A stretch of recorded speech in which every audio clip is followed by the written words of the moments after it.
Spoštovani gledalci in gledalke Studia Bistrica, lepo pozdravljeni. V tokratni oddaji si oglejte.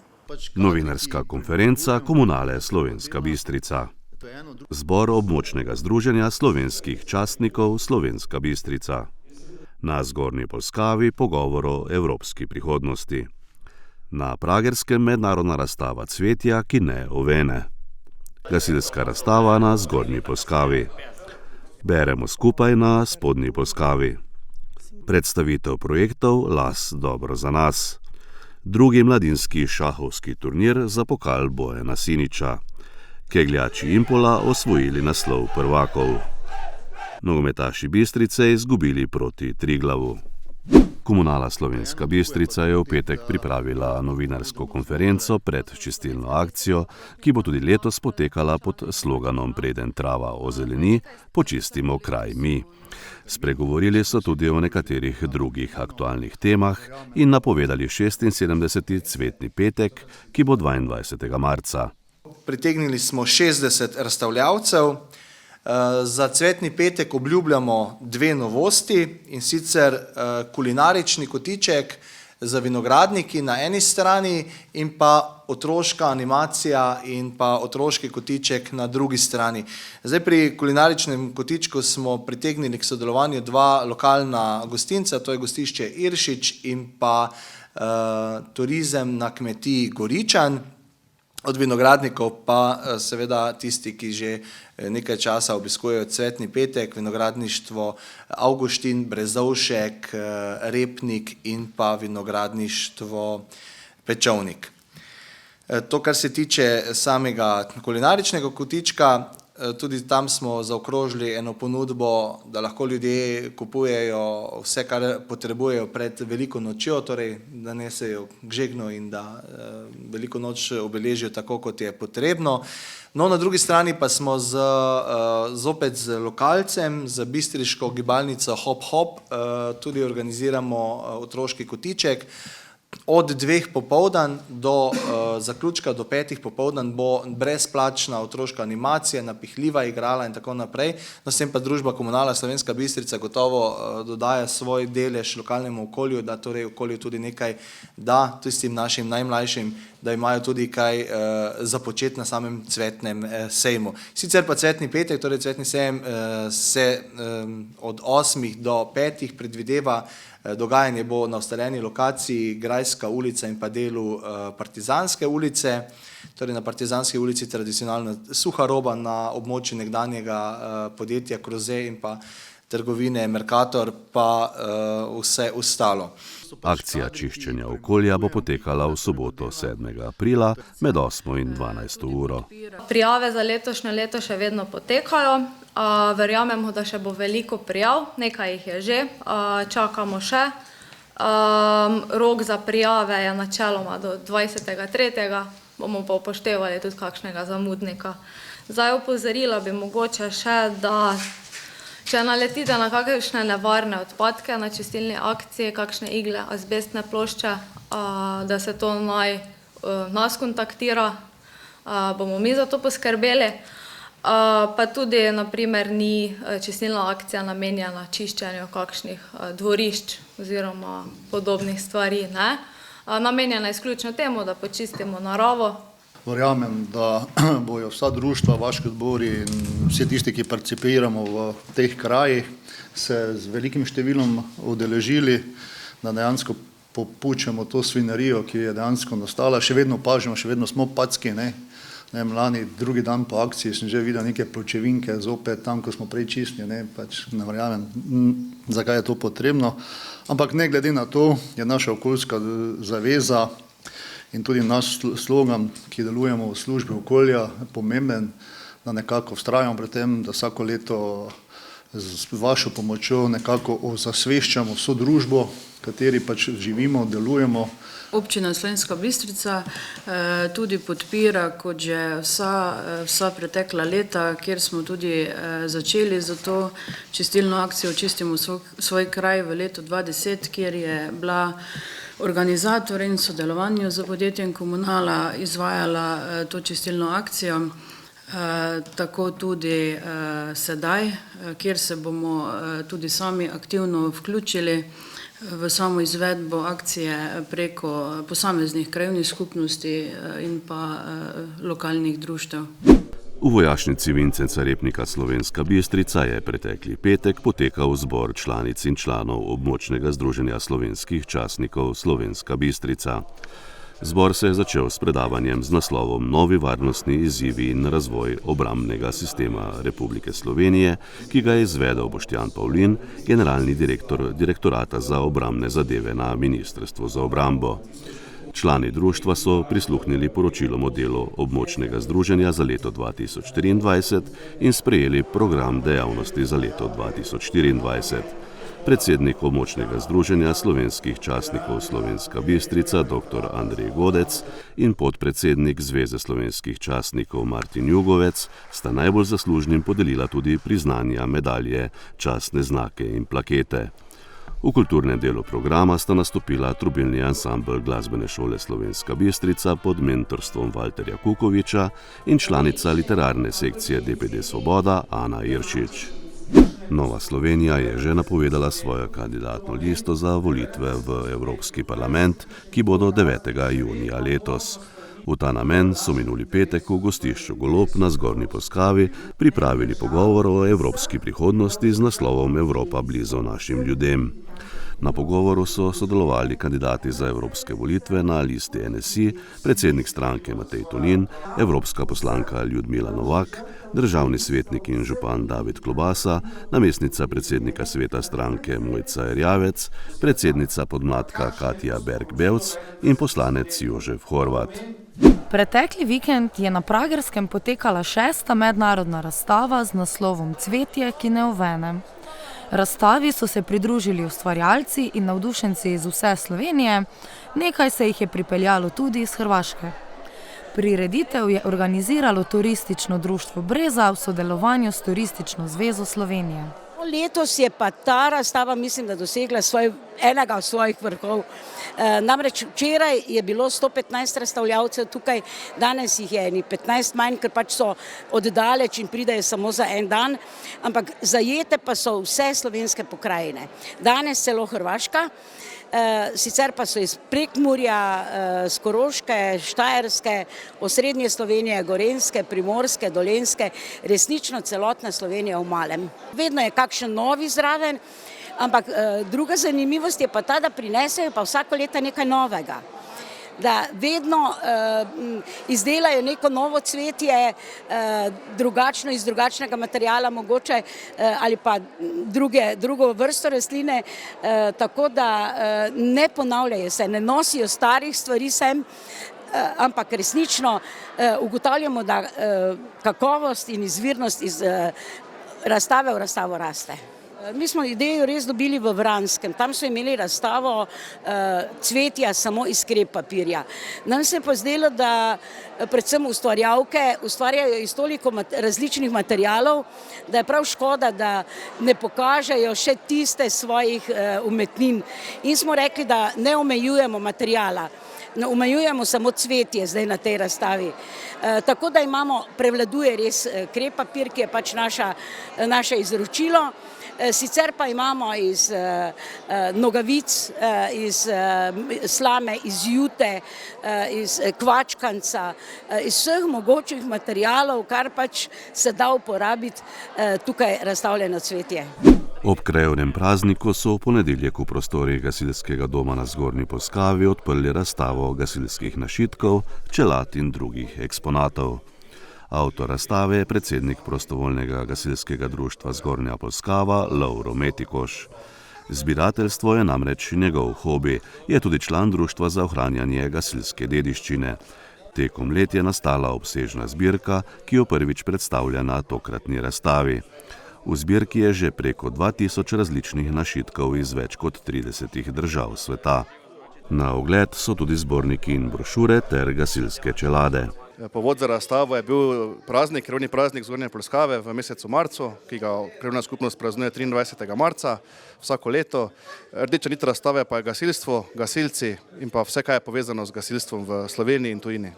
Na odprtju razstave sta zbrane pozdravila tudi predsednik Gasilske zveze Slovenska Bistrica Slavko Pitrov in predsednik Društva za ohranjanje gasilske dediščine Slovenije Janez Lipovnik. Letos so v KUD Matiček Spodnja Polskava začeli prirejati bralne ure na Dilah. Glavni namen dogodka z imenom Beremo skupaj je izmenjavanje bralnih izkušenj, predvsem pa želijo, da bi bilo to neformalno srečevanje ob dobrem čtivu in pogovoru. Tu smo se odločili, da začnemo ali pa poskusimo uvesti bralne ure. Nekako smo dali naslov Beremo skupaj. In sicer z namenom, da ljudje malo začutimo, kako je brati na glas, da zgubimo malo sram en pred drugim, ker je tega veliko, sploh ko pridejo kakšni nastopi, da se naučimo, kako se bere na glas in tudi zato, da podelimo med sabo svoje izkušnje z branjem različne literature, kaj nam je všeč, kaj nas privlači,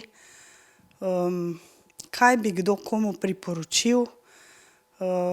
V bistvu gre za taka neformalna srečanja, bolj pogovor o literaturi. Se mi zdi, da tega danes kar manjka, ne. Ja, zato bi želela povabiti čim več ljudi, ki jih zanima ali branje na glas, lahko pa tudi poslušanje, ne, ker je tudi poslušanje včasih umetnost. A slišimo vse, a slišimo na prav način, a se znamo prav odzvati. Tako ja, da vabimo vse, ki želijo brati na glas, ki si želijo tako mogoče trenirati nastop po manjši skupini. Tudi tiste vabimo, ki sami ustvarjajo različno literaturo ali prozo ali pesmi, da se nam pridružijo. Mogoče bi bil to en tak primeren prostor, če se ravno ne upamo predstaviti širši množici. Ja, torej, dobrodošle vse starostne skupine, nimamo omejitev, ravno zato, ker že v šoli vemo, da se učijo nastopati, se učijo, nekateri že takrat želijo kje priti, poleg tudi do kakšne igrice, pa mogoče ne morejo ali kaj. Pa tudi kasneje starejši, malo en tak sproščen večer enkrat na mesec.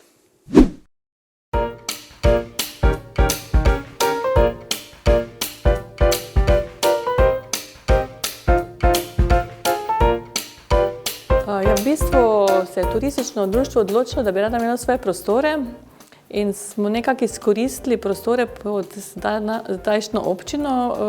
Bilo je vse prazno, neobdelano. Dogovorili smo se, da bomo naredili tole našo vinsko fontano in tako je nastal en prostor, v katerem se družimo, v katerem tržimo, v katerem izvajamo delavnice. V bistvu namen je pač izkoriščanje tega prostora, kar nam dobro gre od rok.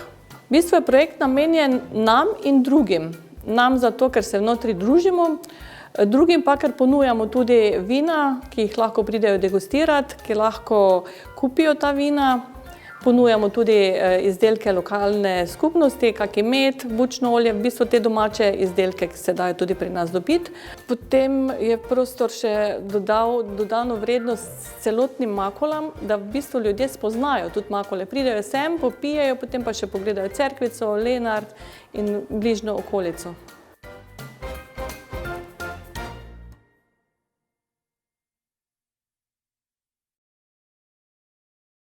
Naložbo sofinancirajo Republika Slovenija, Ministrstvo za gospodarski razvoj in tehnologijo in Evropska unija iz Evropskega sklada za regionalni razvoj. V osnovni šoli pohorskega odreda v Slovenski Bistrici je šahovski klub Impol organiziral drugi memorial za pokal Bojana Siniča. Tekmovanje, ki poteka po pravilih za hitropotezni šah in se igra 7 minut na posameznega igralca, ter 3 sekunde za vsako potezo, se je letos udeležilo več kot 80 šahistov, ki so prišli iz širše podravske regije. Turnir se je igral v 7 kolih in 3 starostnih kategorijah, in to U9, U12 in U15. Tekmovanje, ki se je raztegnilo kar v večurni dogodek, je za otvoritveno potezo odprl vnuk Bojana Siniča, 5-letni Oskar. Soproga Jelka pa je vse udeležence tekmovanja na 64 črno-belih šahovskih poljih tudi v uvodu pozdravila.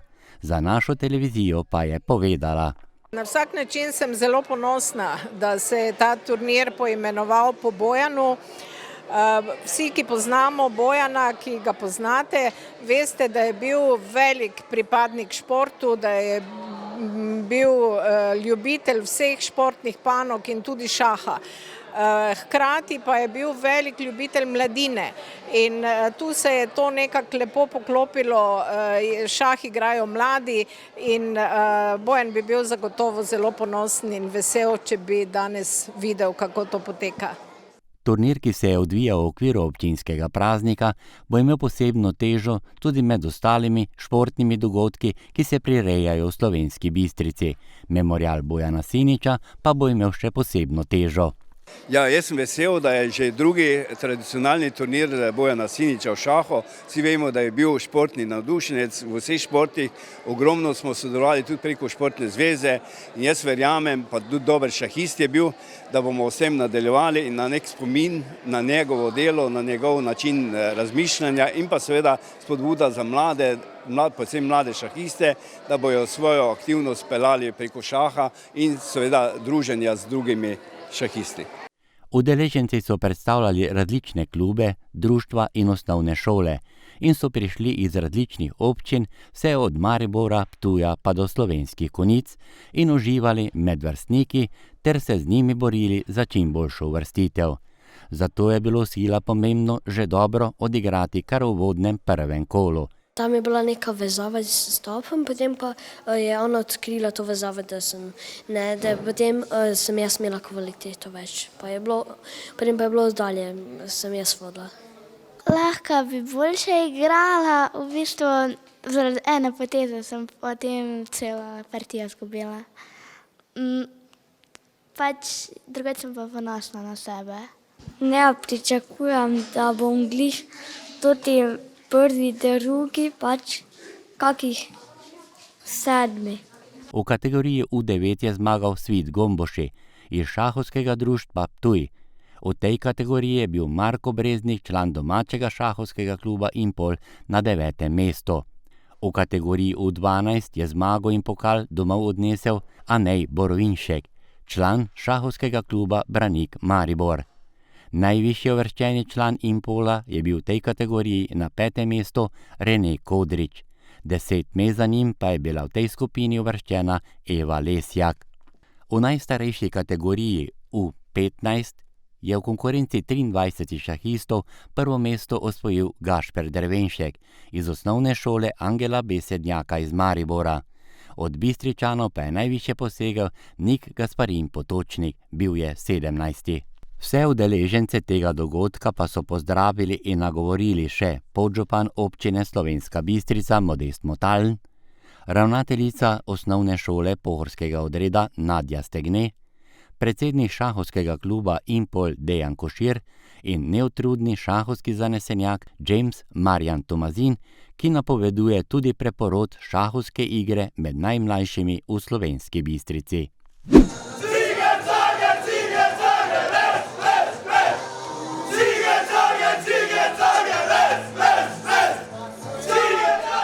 Tako veselo je bilo na kegljišču v Slovenski Bistrici, ki je bilo zgrajeno pred 22 leti po končanem obračunu 17. kroga druge slovenske lige Vzhod, ko so kegljači Impola z 8-0 porazili ekipo Šoštanja. S to zmago pa so si že krog pred koncem zagotovili naslov prvaka druge lige Vzhod. Prvo mesto pa pomeni, da bodo v naslednji tekmovalni sezoni igrali med prvo B ligaško tekmovalno konkurenco Vzhoda. 8 igralcev, ki je igrala za ekipo, je tako drugič v zgodovini kluba, ki šteje 47 let delovanja, uspelo uvrstiti v tekmovalni rang prve B lige Vzhod. Prvi so v tej konkurenci igrali v tekmovalni sezoni 2013-14, torej natanko pred 10 leti. V takratni zasedbi je igral tudi Silvo Kunčič, ki pa je tokrat v vlogi predsednika kluba. Ja, glej, jaz sem zelo vesel, da mi je to uspelo, da so bili klapa, da so garali za ta uspeh in jaz jim želim, vam želim čim več in obilo uspeha v prvi B ligi. Kako resno so vzeli kegljači Impola zadnjo srečanje na domačem keglišču proti Šoštanju, pove tudi končni rezultat 8-0 in razlika v podrtih keglih plus 124 kegljev. V skupno podrtih keglih pa je bilo 3264 proti 3140. Moška ekipa je torej po 2 letih nastopanja med drugoligaši vzhoda si izborila nastop v rangu višje. Želja je sigurno verjetno vsakega posameznika, tiha želja, mogoče nekdaj prva A liga, izkusiti tisti najvišji rang kegljanja v Sloveniji. Zdaj se pa pustimo presenetiti, kaj bo drugo leto, mogoče še pripeljati kakega kegljača mladega, če bi se dalo, da nam pomaga tudi. Drugače, če se pa to ne bo možno, bo pa nas 8 sigurno zguralo prvo B ligo, na koncu bomo pa taki čas drugo leto se pogovarjali, kak pa kaj. Tekmovalna sezona 2023-24 v moški konkurenci bo torej z zlatimi črkami zapisana v zgodovino kluba, ki bo leta 2027 praznoval Abrahama. Ob tem uspehu pa velja poudariti, da so razen 2 igralcev v ekipi domači kegljači, ki v odločilnih trenutkih še bolj dokažejo svojo domačo pripadnost barvi svojega kluba. Poglejmo, kaj so po tem velikem uspehu povedali sami akterji tega imenitnega dosežka. Daniel, ti si vodja te ekipe, dolga in trnova pot je bila do tega uspeha, vendar se je izplačalo. Ja, jaz bi rekel, vsaka čast fantom. To je ponos Impola, kaj so naredili, jaz pravim. Jaz tega nisem pričakoval, danes sem pa presrečen. Hvala. Gremo naprej. Vsak posameznik je torej dal veliko truda, veliko podrtih kegljev, veliko zmag v to ekipni uspeh. Kako si ti podoživlja te uspehe? Ja, fino je bilo, da smo zmagali, ne? Prvi smo na koncu. Tu se vidijo tudi treningi, malo tekme, malo podpora navijačev tudi, ko so skoraj vsako tekmo z nami. Drugače pa ja, z vodjo smo zelo ponosni na svojo ekipo. No. In kako so padali kegli izpod tvoje roke, kako si dejansko podiral kegle, katero tekmo si najbolj zapomnil? Najbolj sem si zapomnil, ko smo današnjo in zadnjo tekmo, ko smo imeli Fužina, samo smo zgubili. Prejšnjo tekmo pa smo imeli doma in sem podelil največ kegljev. Tadej, težko ti je postaviti vprašanje, vendar vprašate takole, od danes naprej pa si tisti ponosni Bistričan in Polničan kegljač, ki boš kegljal v prvi B kegljaški ligi vzhoda Slovenije. Ja, res je, strinjam se s tem, vesel sem za celo ekipo, za vse moje sine, ki se odrekajo svojemu prostemu času, hodijo na keglišče, trenirajo, živijo za ekipo, čestitke dejansko celi ekipe. Denis, tale sezona je bila tukaj prvi zate v Slovenski Bistrici in že kar takole uspešna tekmovalna sezona. Kako si jo sam doživel? Vklopila smo se s Primožem, mislim, da več kot odlično. Naslednjo leto bomo dodala še malo, da bomo pomagala fantom. Jaz mislim, da če bomo taki kolektiv ostali skupaj, se nimamo kaj bati tudi naslednjo sezono. Primož, bala se te torej vzhodna Slovenija med drugoligaši.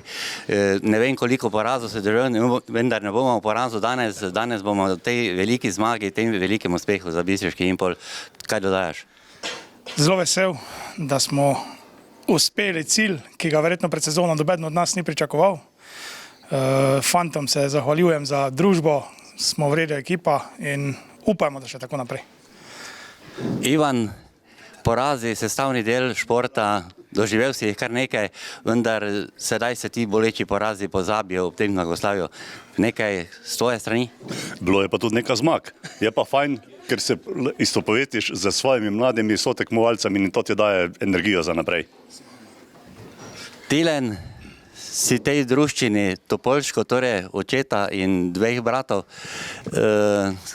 Kaj bi z tvoje strani dejal o tem velikem zgodovinskem dogodku za bistriško keglanje? Ja, nič, vidi se, da je ekipa povezana, da se med seboj razumemo, vsi treniramo na polno in potem se vidijo tudi rezultati na tekmah.